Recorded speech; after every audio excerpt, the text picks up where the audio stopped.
Hey guys, what is up? It is the Fast Break Report here, bringing you guys another vlog. I do not feel good at all. I hope you guys enjoyed your New Year's. My New Year's was actually pretty crazy. Did not go the way I had intended. But nevertheless, here I am making a video, even though I kind of don't feel like it. I promised I'd make one, so I am. And I want to talk about the Minnesota Timberwolves. The Minnesota Timberwolves, from the outside looking in at this point, the Rudy Gobert trade looks like a complete and utter failure. I think we all, when we first heard the Rudy Gobert trade get announced over the offseason, we were kind of like, okay, well, the Minnesota Timberwolves just gave up their entire 401k and their entire future for a center who averages about 13 and 13 a game. That's pretty much where he hovers around for most of, the better part of the past 2 or 3 years. And it's shocking because a lot of the things about this team simply just don't make sense. I mean, last year they were 13th in defensive rating. This year they are 16th. And when it comes to offensive rating, they are 22nd. And honestly, this looks like a team that, ever since they acquired Rudy Gobert, has really lost kind of their identity. They have a bunch of personnel that really doesn't know how to play with Karl Anthony Towns and Rudy Gobert being on the floor at the same time. It's very rare that you trade for a guy who's arguably one of the best defensive players of all time and your defensive rating actually gets worse. Honestly, I mean, when you look at the on-off numbers, they're a top 5 defense in the NBA with Rudy Gobert on the floor, no questions asked. The problem is your offensive rating dips a lot when he is on the floor, and that's where this team really struggles.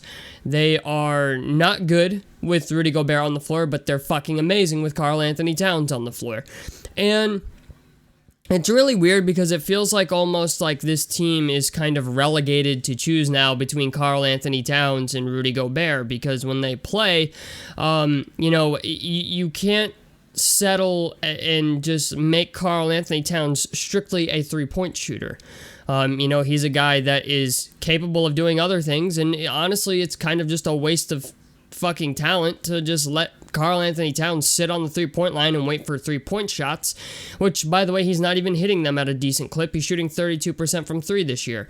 And honestly, I think we can all agree when it comes to being a more complete player, I think we can all agree Karl Anthony Towns is more of that than Rudy Gobert is. And they went from being a really decently spaced out team last year to being horrible on spacing this year. They're 24th in the NBA, I think, in three-point percentage or something like that. They're really bad at shooting the three this year. I mean, it's almost impressive how bad they're shooting the three this year. I know they're in the low 20s, if I'm correct, when it comes to just three-pointers attempted. So in three-pointers attempted per game, they're actually 19th in the league, and in three-point percentage, they're 24th. So not only are they not getting three-point attempts, but they're not making them either. And when it comes to turnovers, they turn the ball over a fucking lot. I mean, they're 28th out of 30 teams in the league in turnovers at basically 16 a game. So they don't take care of the basketball. They have really weird fucking spacing. Most of these players, I feel are having a hard time trying to adapt with playing with a guy like Rudy Gobert. Because at least, previously in previous years, when you had Anthony Edwards, D'Angelo Russell, and Karl Anthony Towns, guys could at least cut to the basket and maybe get a layup, maybe get, a dunk around the basket or something like that. But that's where Rudy Gobert is relegated to now.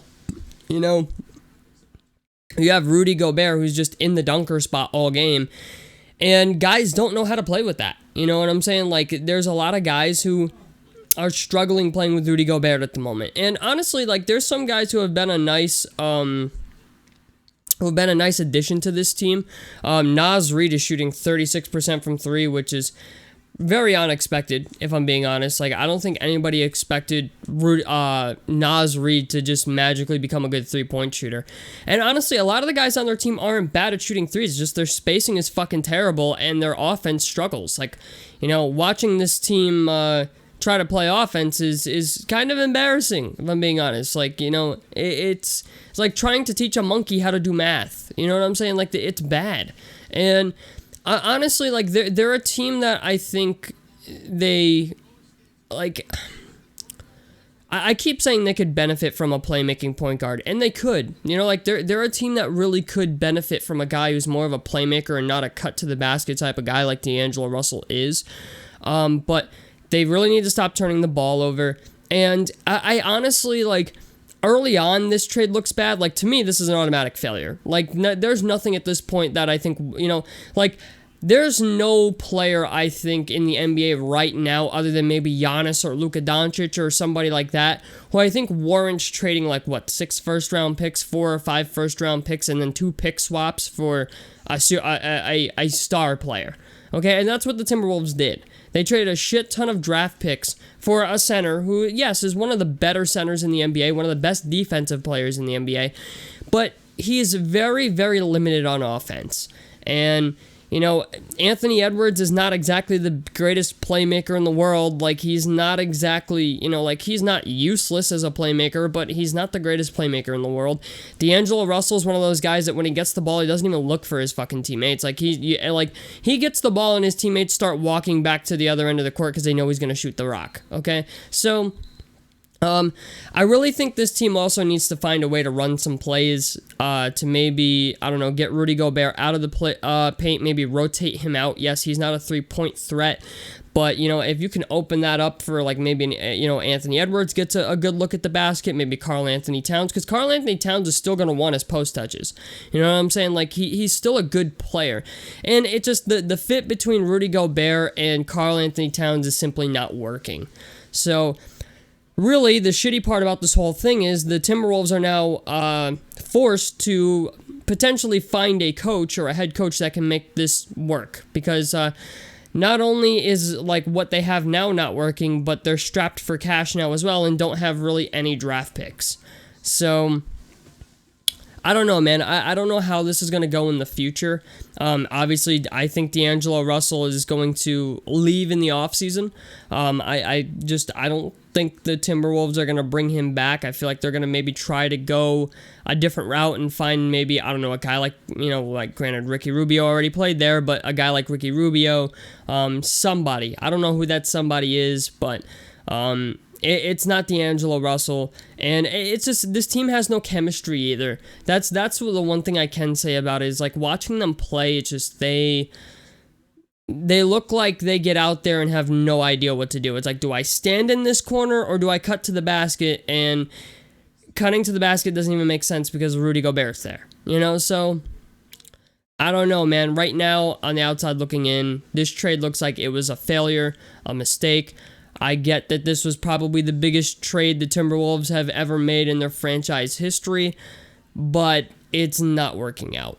And, you know what? It could, maybe in the future it works out. Like, I mean, to be honest, in Utah, when Rudy Gobert was there, the only guy that would really pass him the fucking ball was Mike Conley. So I don't know, man. I don't know how this is going to work. I just think the fit between Karl Anthony Towns and Rudy Gobert is a negative. And the reason I say that is because Karl Anthony Towns is a way better player than he's being allowed to show.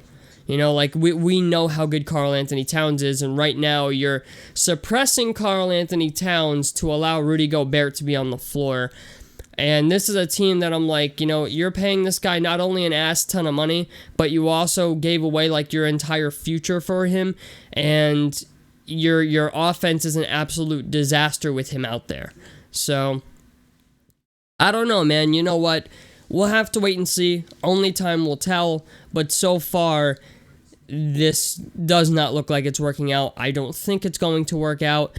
And I would not be surprised if in the next year and a half, 2 years, we see the Timberwolves trying to move Rudy Gobert. Because, we know what this team is capable of when guys are able to get open shots, when they're able to get to the basket. For example, Anthony Edwards and D'Angelo Russell are two guys that are pretty much exclusively, ISO players. So I don't know, man. They could benefit from some shooters. They could benefit from a point guard who can take care of the basketball. They could benefit more from some spacing, but I just don't know how they're going to get that. So tell me what you guys think about this down below in the comment section below. A like helps me out. Subscribe if you guys want to see more.